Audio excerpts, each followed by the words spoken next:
इस शख्स के साथ जो हुआ भगवान ऐसा किसी के साथ ना करे। जानेंगे तो आप भी रो देंगे। सुबह घर से दुकान के लिए निकला, अच्छा भला दुकानदारी कर रहा था, लेकिन तभी हुआ कुछ ऐसा कि अच्छे भले को यमराज ले गया। बेचारे के 3 छोटे छोटे बच्चे छूटे। दुकान में बैठकर ये अपने भाई से बात कर रहा था, फिर थोड़ा टहलने के लिए उठा और जो जगह आप तस्वीरों में देख रहे हैं यहीं पर घूम रहा था। लेकिन उसे भी क्या पता था कि यहाँ उसका काल बैठा है। इस जगह पर अचानक ये शख्स गिरा और गिरने से ही इतना बुरा हाल हुआ कि दूसरे दिन इसके प्राण निकल गए। ये जिला बिलासपुर के झंडूता के गांव कथयून के विनोद कुमार हैं। विनोद अभी 49 साल के थे।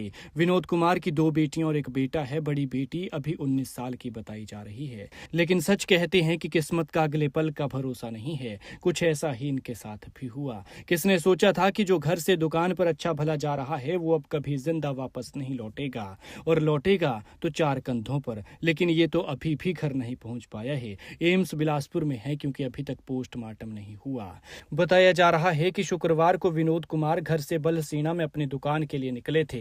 उस वक्त करीब 4 बजे का टाइम था। विनोद अपनी दुकान में बैठकर अच्छे भले अपने भाई से बातें कर रहे थे। कुछ देर तक बात करने के बाद विनोद उठे और बाहर घूमने लगे। तभी एक पल में चलते चलते अचानक चक्कर सा आया और गिर पड़े। गिरने से इनके सिर पर हल्की चोट आई, लेकिन बाहर से छोटी दिखने वाली ये चोट अंदर इतनी गहरी लगी कि इस चोट ने उनकी जान ले ली। अचानक गिरने से विनोद कुमार चोट लगने के बाद अचेत हो गए और ये देखकर मौके पर हड़बड़ाहट जैसा माहौल बन गया। इसके बाद आसपास के लोग इकट्ठा हुए। विनोद कुमार को गाड़ी में डाला और एम्स बिलासपुर पहुंचाया गया, जहां वेंटिलेटर पर रखा। ग्राम पंचायत भलसीना के पूर्व उप प्रधान जितेंद्र गुलेरिया ने बताया कि विनोद कुमार को एम्स में करीब 15 से 16 घंटे तक वेंटिलेटर पर रखने के बाद डॉक्टर्स ने जवाब दे दिया। उनकी दुखद मृत्यु हो गई। घर पर परिवार उनके ठीक होने की दुआएं कर रहा था। पहले तो किसी ने ये सोचा ही नहीं था कि ऐसा भी कुछ हो सकता है, लेकिन बाद में ये सब दुआएं धरी की धरी रह गई और ना ही डॉक्टर्स की पढ़ाई काम आई। धरती के भगवान भी उन्हें ठीक नहीं कर पाए।